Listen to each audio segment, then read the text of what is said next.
नमस्कार, व्हायरल पुणेकडून मी सायली. द अनटोल्ड स्ट्रगल या सिरीजमध्ये परत एक अशा संघर्षाची कहाणी मी तुमच्यासाठी घेऊन आलेली आहे. मी जास्त बोलणार नाही, डायरेक्ट आपण त्यांच्याशी भेटणारच आहोत. चला माझ्यासोबत. सर नमस्कार. नमस्कार. बोला. नमस्कार. मॅम नमस्कार. नमस्कार. मला अगोदर तुमच्या दोघांची नावं सांगा. सौ मनीषा बाळासाहेब गिलबिले. बाळासाहेब गुंडो गिरबिले. जी लोक संघर्ष करतायत आणि संघर्ष करत असताना थोडंसं कुठेतरी त्यांची मनस्थिती डाऊन होते, त्या दिवशी ह्यांना बघून मला थोडंसं म्हणजे नाही का, संघर्ष लढा काय असतो ना, ते त्यांच्याकडे बघून खरं त्याचं एक प्रतीक वाटलं. म्हणून मी आज इथे तुमच्याशी बातचीत करायला आलेली आहे. मला सांगा, हे जे शॉप आहे त्याला आज किती वर्ष? आज 35 वर्षे झाले शॉपला. हा, आतमध्ये आमचं शॉप होतं 27 वर्षे. पतंगराव भारतीय विद्यापीठात आतमध्ये पतंगराव साहेबांनी, तुम्ही पण सांगा म्हणजे अगोदर त्यांचं आहे. साहेबांनी मला 1990 साली त्यांच्या प्रेमायसेसमध्ये टेलिफोन बूथ घालायला परवानगी दिली आणि त्यानंतर त्याच्यावरती आमचं गुजरान चालू झालं माझं. त्यानंतर 2 वर्ष लग्नापूर्वीची गोष्ट आहे. लग्न माझं 93 साली झालं. त्यानंतर मग ह्या माझ्या सहवासात आल्यामुळे नंतर आम्ही मग हे थोडं वाढवून हे केलं, असं झालं. आणि साहेबांचं सहमत असलं. 27 वर्ष आम्हाला आतमध्ये दिली. साहेब गेल्यानंतर आम्ही बाहेर आता 6-7 वर्ष बाहेर आलो कॉर्पोरेशनच्या हद्दीमध्ये. मात्र कॉर्पोरेशनवाले आम्हाला 2 मुली आहेत. हा, बरं मला सांगा सर, हे जे तुमचं अपंगत्व आहे ते म्हणजे कसं काय आणि कधी? हे माझं मूळचं म्हणजे हे जन्मापासून मला आहे. मला वाटतं 1964-65 साली मी जेव्हा जन्माला आलो त्यावेळेपासूनचं माझं अपंगत्व आहे. जन्मताचं. त्यांचा जिद्दधडा पण आहे. कुठल्या गोष्टींना तुम्ही म्हणजे समोर गेलात आणि काही अपंगत्व आता माहिती आहे समाजामध्ये ह्या गोष्टीला थोडंसं कुठे ना कुठे फेस करावंच लागतं, कितीही काही जरी असलं तर. तुमच्या आठवणीतले काही क्षण आणि तुमचं थोडंसं स्ट्रगल सांगा. सुरुवातीला दोन्ही हात नसल्यामुळं माझा प्रॉब्लेम असा होता की माझी शिकायची जिद्द होती, पण मी लिहिणार कसं. परंतु बालपणी मी माझ्या पायाच्या बोटामध्ये हे करून रेगोड्या मारू लागलो मातीमध्ये आणि त्याची प्रॅक्टिस मला झाली. नंतर मी शाळेमध्ये जायला लागल्यानंतर पेन्सिलीने पाटीवरती लिहायला लागलो, पायाने लिहायला लागलो. त्यानंतर मला सवय होत गेली. त्यानंतर 1ली ते 4थी पर्यंत काय एवढं लिहायचं काय एवढा प्रॉब्लेम नव्हता. 5वी नंतर मला लिहायला आलं आणि त्या लिहिता लिहिता मला मग ती सवय होऊन गेली. त्यानंतरचे सगळे जे 5वी पासूनचे ते BCom पर्यंतचे पेपर सगळे मी पायाने लिहिलेले.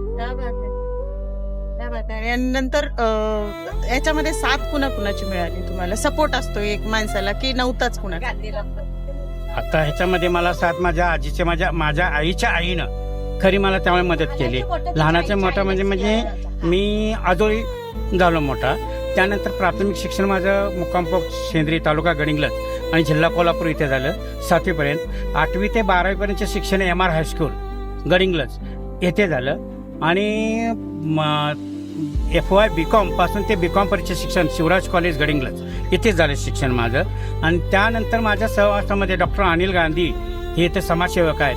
त्यांनी तो माझा एक पेपरला असा लेख आला होता. ते पेपरला लेख वाचून त्यांनी, तुम्हाला काय जर मदत लागेल तर मला सांगा, मी तुम्हाला जरूर मदत करणार असं ते त्यांनी डॉक्टरांनी मला सांगितलं. आणि त्यानंतर त्यांनी मला मग माझा BCom झाल्यानंतर मी सरांना येऊन भेटलो.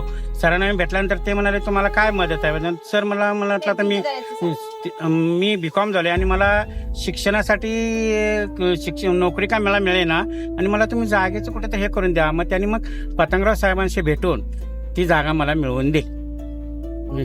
भारतीय विद्यापीठच्या कॅम्पसमध्ये जागा मिळवून दिली त्यांनी. तुमच्या या प्रवासामध्ये तुमच्या अर्धांगिनीचा कितपत सहभाग आहे?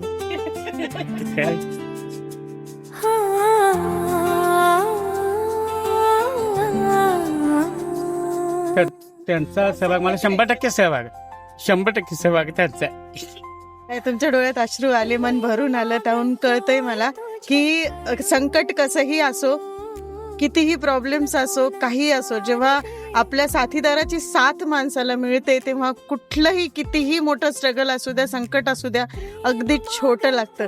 आणि दादांच्या डोळ्यात आता पाणी आलंय आणि त्यांच्या चेहऱ्यावर जे दिसलंय ना त्यावरून ते कळतंय की त्यांच्या अर्धांगिनी त्यांच्या कितपत सोबत आहेत आणि काय काय.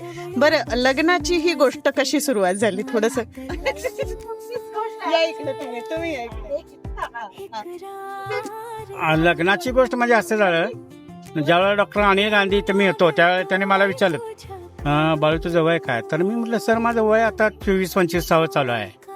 मग त्यांनी मला विचारलं की लग्न करायचं आहे की नाही? म्हटलं लग्न तर करायचं आहे. त्यावेळेला पण आम्ही मुली वगैरे बघितल्या, त्यावेळेला काही मुलीने नकार दिला, काही होकार दिला. पण माझी एक इच्छा होती आणि डॉक्टरांची इच्छा होती की तुम्ही जर मुलगी बघणार असाल तर ती अपंगच करून घ्या, असं त्यांचं म्हणणं. आणि मला पण ते त्यांनी सांगितल्यानंतर मला पण ते पटलं. आणि पटल्यानंतर मी मुलीच्या शोधात लागलो. त्या दरम्यान आमचे सावंत सर म्हणून माझे शिक्षक होते, रामकुमार सावंत सर, त्या दरम्यान इथं आले पुण्यामध्ये. आणि त्यांनी मग सांगितलं की माझी मुलगी, माझी एक विद्यार्थिनी आहे, त्यांच्या घरी मी विचारतो त्यांना आणि आम्ही तुम्हाला सांगतो. पहिली भेट सांगा बरं कशी होती? पहिली भेट कशी म्हणजे मी एका ठिकाणी माझं माहेर गडिंग्लजमध्ये मी तिथे शिकत होते आणि एका डॉक्टर विवेक पाटणे ते त्या डॉक्टरांच्याकडून मी टायपिंग म्हणून करत होते. आणि मग तिथं टायपिंग करत होते आणि मग ते रामकुमार सावंतनी की असं त्या डॉक्टरना सांगितलं की असं आम्ही एक, माझं नाव ताई, मला सगळेजण ताईच म्हणत होते. मग ताईसाठी एकच स्थळ आहे, असा मुलगा आहे. मग आमचे विवेक पाटणे डॉक्टर काय म्हणाले, बर आमची ताई म्हणजे अशी साधी आहे, असं आहे.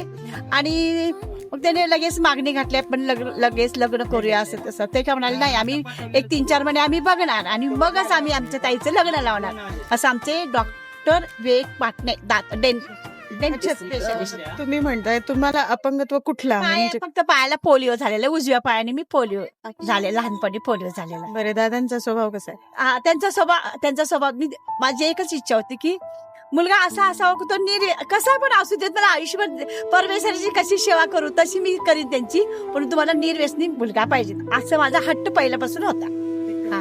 आता या दरम्यान हे व्यवसाय तुम्ही चालू केला, किती प्रगती केली आहे? म्हणजे काय काय तुम्ही अचीव केलंय?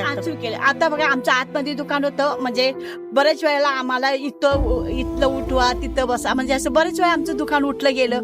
मग त्याच्यामध्ये लग्न झाल्यानंतर थोडे प्रॉब्लेम आले, हे थोडे एकदा 2-3दा आजारी पडले. 2-3दा आजारी पडल्यानंतर म्हणजे असं टेन्शनने त्याच्यानं मग आम्हाला 2 मुली झाल्या, मग एक मोठी मुलगी, एक मोठी मुलीचं मग आम्ही शिक्षण एवढंच आम्हाला, म्हणजे आता बरेच आम्हाला मेडिकल होऊन गेलेली मुलं, म्हणजे किती 93-94ला असं मेडिकल होऊन गेलेली मुलं येतात कधी तरी भेटायला आल्यानंतर त्यांना म्हणजे कशी हे 35 वर्ष, 2च माणसं 30 आहेत, 30-31 तेच दुकान, म्हणजे त्यांना एक आनंद वाटतो की बाबा हे दोघं अजून पण कष्टाने काम करतात.